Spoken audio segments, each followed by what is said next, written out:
మాటలు కోటలు దాటితే చేతలు గడప దాటవు. సంపద సృష్టి అంటే ఏదో చప్పట్లు కొట్టేసేసుకొని 10 కంపెనీలొచ్చేస్తే సంపద సృష్టి అంటే అమాయకత్వం.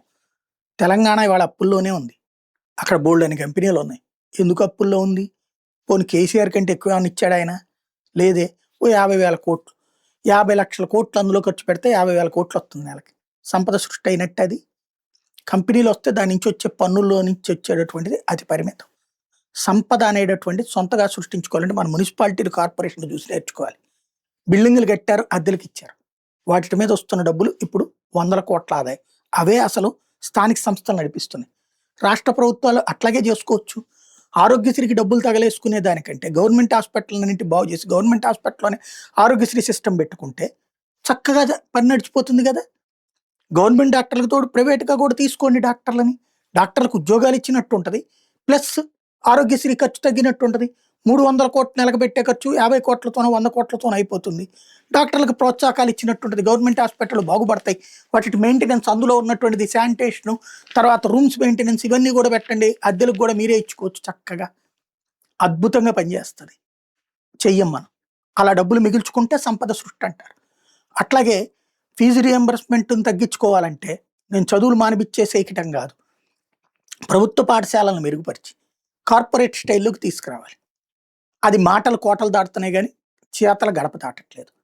జగన్ టైంలో ప్రారంభమైన దాన్ని ఇప్పుడు చెడగొట్టేసాం. అది వదిలేస్తున్నాం. ఇప్పుడు మోడీ ఎలా సక్సెస్ అయ్యాడు గుజరాత్‌ని?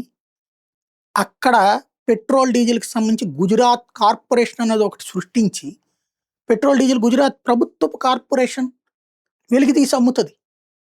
పెద్ద పెద్ద రిలయన్స్ ఆళ్ళతో పోటీ పడిందది. అప్పట్లో ఆంధ్రప్రదేశ్‌లో విషయం మీదన రాజశేఖర రెడ్డి విమర్శించాడు. చంద్రబాబు నాయుడు తీసుకెళ్ళి రిలయన్స్ వాళ్ళకి ఇచ్చేసాడు ₹1,00,00,000 డబ్బులు తినేసి అని చెప్పేసి. ఏది కేజీ బేసిన్‌లకు సంబంధించినటువంటి. తర్వాత రాజశేఖర రెడ్డి వచ్చాక తను బిడ్ ఏయించాడు. కానీ ఫెయిల్ అయ్యింది. మళ్ళీ అప్పుడు ఓఎన్‌జీసీ వాళ్ళు వీళ్ళు తీసుకున్నారు. ఇప్పుడు మంచి ఛాన్స్ వచ్చింది. కేజీ బేసిన్‌లో చమురు వెలికితీతకి వేదాంతకు అనుమతిచ్చారు. ఏం ఆంధ్రప్రదేశ్ రాష్ట్ర ప్రభుత్వం వెలికి తీసే కాంట్రాక్టు మనం తీసేసుకుని మనం ఏ అవుట్‌సోర్సింగ్ వాళ్ళకి ఇచ్చి చేయించుకున్నా మనకొక 50 ఆడికొక 50 తీసుకోమంటే ఇద్దరికి డబ్బులు వస్తాయిగా. ఆదాయం వస్తుంది కదా! అవి కదా సంపద సృష్టి అంటే. మన దగ్గర ఉన్న సహజ వనరులు ఆడెవడో తీసుకుపోతున్నాడు. వాడేసేటటువంటి రోడ్లు కూడా ఇక్కడ అన్నీ నాశనం అవుతున్నాయి. పైప్ లైన్‌లతో మన అమలాపురం అయన్నీ ఎట్లాంటి ఇబ్బంది పడుతున్నారు గ్యాసు వాటిటితో. అదే మనమే గనక చేసుకుంటే అద్భుతంగా సాగేది కదా! ఇవి కదా సంపద సృష్టి అంటే. పెట్రోల్ మీద ఎంత డబ్బులొస్తాయి? 8,000,00,00,000 ఆదాయం వస్తుంది. కానీ ఇట్లాంటి వాటిటి మీద మనం దృష్టి సారించట్లేదు. ఎంతసేపటికి భూములు ఎవడికో 99 పైసలకి ఇస్తే సంపద సృష్టి ఇట్లా నడుస్తున్నది. కాకపోతే అర్థవంతమైన చర్చ చేసే తీరిక, ఓపిక ఆంధ్రప్రదేశ్‌లో ఎవడికి లేదు. చదువుకున్న మూర్ఖులు కూడా రాజకీయ పార్టీల నాయకుల ట్రాప్‌లో పడిపోతుంటారు.